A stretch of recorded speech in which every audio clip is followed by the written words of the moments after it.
Halo, selamat pagi. Ini jam 10 ya. Jam 10 lewat 10 di waktu Indonesia Barat, tanggal 25 bulan 6 2026. Kali ini aku eh Aflah. Sini aku seperti biasa bakal lanjutin eh write up video yang seri Bug Force. Jadi aku bakal mencoba untuk lebih konsisten lagi untuk upload.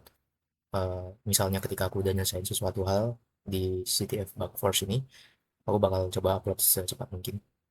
Jadi yang pertama kali ini, pagi ini aku udah nyelesain jadi orang 10 pertama mungkin. 10 atau 8 orang pertama, tapi nggak jadi first blood ya untuk daily challenge. Jadi daily challenge-nya aku kira cukup mudah, cuman agak tricky ketika kalian nggak terbiasa ketika mencari flag. Oke lah, jadi langsung aja.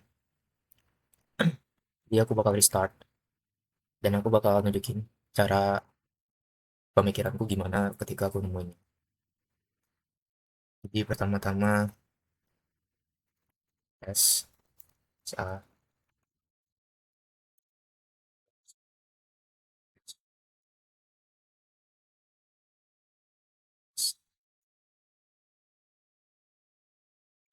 addon. So, oke, tesnya dulu.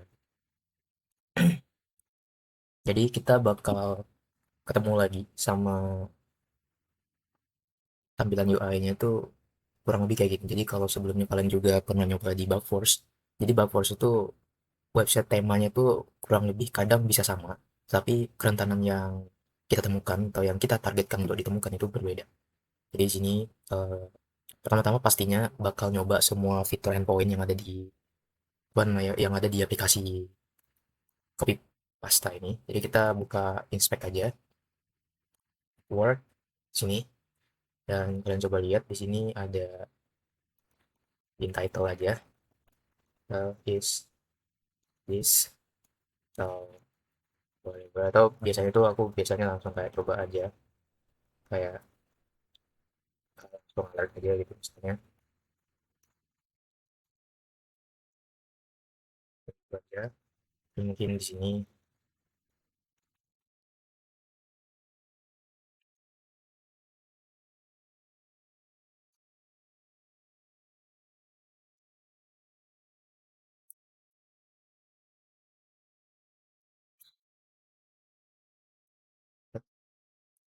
API-nya kurang lebih gini. Terus responnya, oke, kita dapat ID 9. Berarti kemungkinan aku tadi mikirnya apakah ada IDOR, karena kan pakai ID, jadi kita coba kita IDOR kan nggak bisa. Berarti kemungkinan dia bukan either, karena kalau misalnya 8 nggak bisa tapi 9 bisa, berarti yang punya kita doang yang di track. Berarti udah benar nih ini. Tinggal ada idol. Sini kan ada, jadi kalau kalian lihat ada snippet 9 ya. Tapi kalau kalian coba raw, ada semacam slot.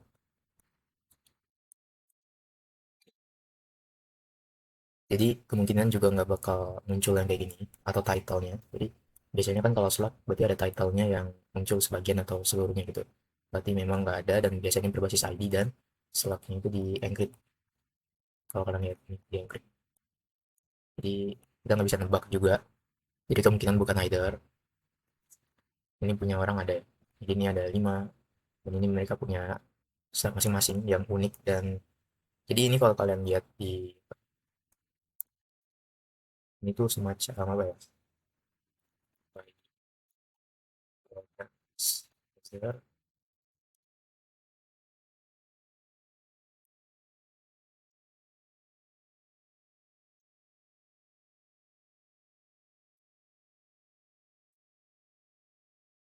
Jadi itu tuh semacam UID, dan itu sangat-sangat sulit untuk ditebak. Jadi jika biasanya ada kebocoran mungkin, makanya kita coba untuk inspect terus, untuk ngecek hasil dari itunya apa. Respon nggak ada. Dan sini dia menampilkan ada username, like count, comment count, user like, update, created, share code. dan IMG-SRC, error, JavaScript alert. Dan ketika kita lihat Sohin, slugs are usable. Berarti ada something yang relate dengan slugnya. Slugnya itu bisa jadi ini, ya, bisa jadi ID. Tapi lebih mendekati slug itu seperti ini sih. Ini ada spasi-spasinya. Dia yang ini nih kurang lebih. Aku ngiranya bakal kayak semacam kita nge-brute force atau sejenisnya, cuman sepertinya enggak. Aku komen,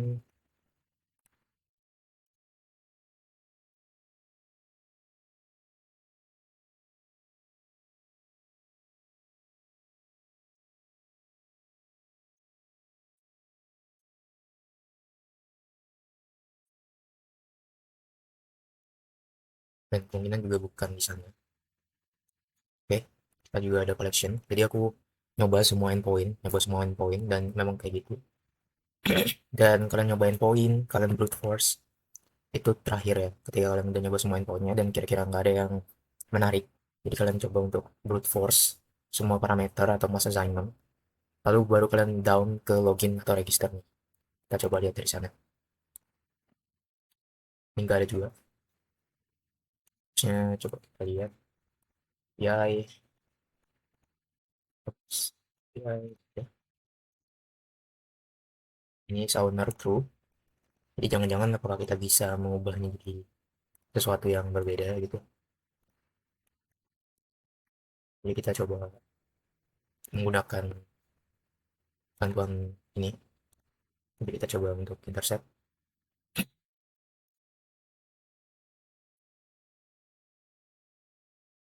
Save. Oh sorry, coba save lagi. Dia punya publik. Dan apakah ada masih assignment di sini? Jadi kita coba aja. Hmm, coba.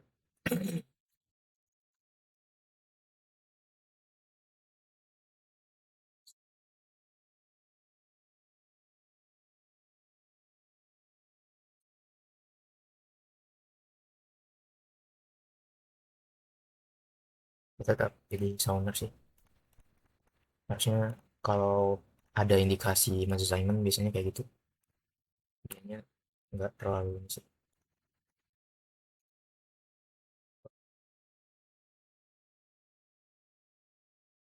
Sonar situ.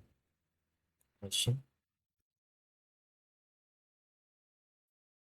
public, name, description, user ID.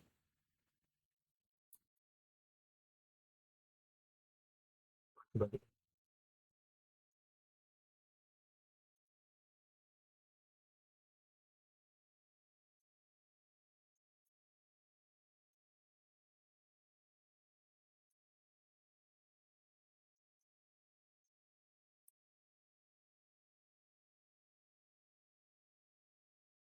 Ya, tetap aja.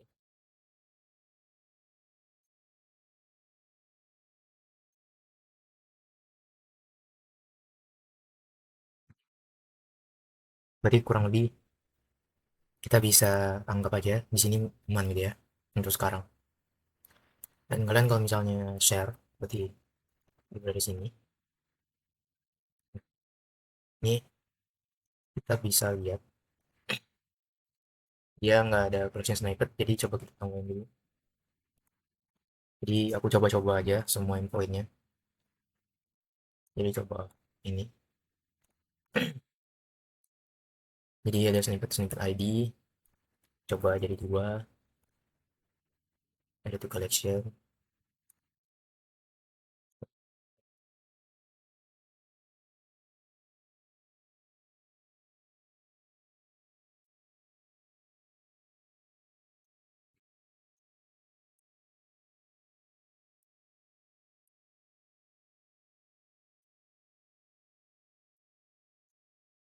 Ya.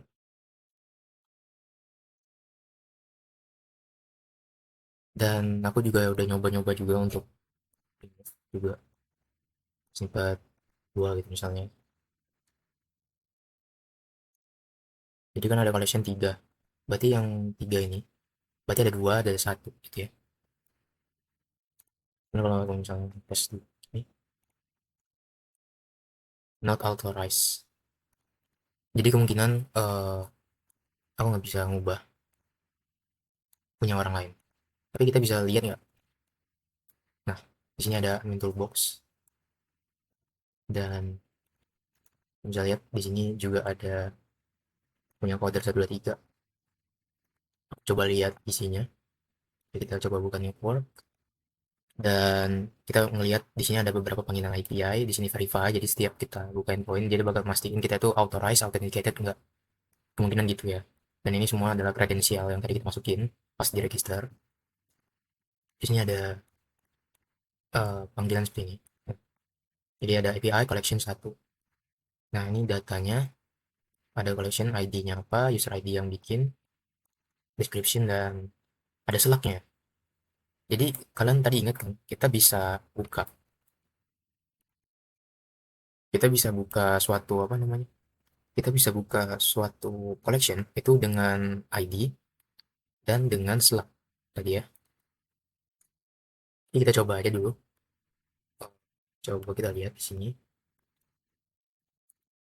Share. Oke. Jadi kelihatannya kita bisa membukanya dengan cara seperti ini juga ya. Kita bisa lihat seperti ini. Nah, kalau berpikir seperti itu, awalnya kan aku mikirnya, oh oke, berarti dia cuman perbedaan cara mengakses doang. Tapi kalau kita bisa lihat di sini, ini kalau misalnya aku coba, eh, ini kan public, let's say ini nggak public, yang public, coba. Ini private ya. Private berarti ini nggak bisa diakses sama orang, dan ini nggak bisa diakses, beneran nggak bisa diakses. Jadi nggak bisa diakses sama orang. Kalau misalnya aku buat public, aku bisa akses. Dan kalau kalian coba di sini, aku bisa akses ini. Kalau misalnya aku ganti dia sebagai ini, untuk sini, polisinya not found. Berarti ada mekanisme yang bagus untuk nge-privatingnya. Tapi yang jadi permasalahan adalah kan dia punya semacam snippet ya, yang bisa kita masukin ke collection. Jadi kalau misalnya itu public ini oke ke sini, public ya. Kalau misalnya aku bikin suatu snippet di sini, ini kan public. Kita coba add ke sini, gimana caranya? Ini kita add to collection. Nah, kita add to collection. Kita punya tiga. Ini punya aku sendiri. Kita coba edit. Apa yang terjadi? Ini tetap masih ada di collectionku. Oke, tetap ada di collectionku. Jadi misalnya aku ketiga gitu. Ini tetap ada. Dan coba aku share. Ini ada. Nah, ada. Jadi kemungkinan walaupun aku private ini, aku tetap bakal bisa lihatnya gitu. Aku tetap bakal bisa lihat. Oke, jadi gimana caranya? Kita ngetes yang tadi dengan cara yang sama. Kemungkinan ada sesuatu yang salah dengan logikanya gitu. Karena dia mungkin bisa ngecek collectionnya private atau enggak, tapi snippetnya nggak dicek. Jadi kita balik lagi ke satu. Kalau satu tadi kan semuanya berarti public. Kalau misalnya dua, kita coba juga. Karena kemungkinan ada yang seperti itu. Jadi kita coba aja network di API collection. Kita juga punya slug dari ini. Jadi kita bisa mengaksesnya lewat slug atau lewat ID. Kita coba slug, sorry, dan boom, kita dapat dua. Yang tadi kan ini, ya kan? Yang ini, tuh snippet not found. Kemungkinan yang ini tuh disembunyiin. Tapi collection itu memang benar logika untuk public atau enggak publiknya. Tetapi logika untuk snippet yang ada di dalam collection itu tidak dicek ulang gitu. Jadi akhirnya bisa klik seperti ini. Jadi kalau misalnya kita lihat di sini, coba kita lihat. ada verify API dan collection share, dan kita bisa ngelihat seperti yang tadi ada slugnya dan ada share code-nya. Sini juga ada share code-nya. Dan di sini udah ada flag-nya. Jadi kalian tinggal masukin aja flag-nya ke sini. Yap. Jadi ini kira-kira semacam broken access control BIC, dan ini sangat-sangat sering terjadi dan aku ngerasa ini sangat-sangat sering terjadi lah intinya. Karena nggak karena itu ya. Karena beberapa hal kayak gini tuh semacam kayak YouTube itu kan punya ada koleksi ada videonya gitu. Kemungkinan kurang lebih kayak gitu. Tapi jarang banget sih untuk sekelas YouTube enggak. Tapi kalau beberapa provider aku pernah cek itu ada yang kayak gini dan memang ini real. Ada di dunia nyata gitu. Dan ini ada share code. Kalau kalian ingat share code itu, walaupun kita nggak bisa akses, ini kan bisa diakses raw. Jadi kalau kita balik lagi ke dashboard, kita coba lihat public set function.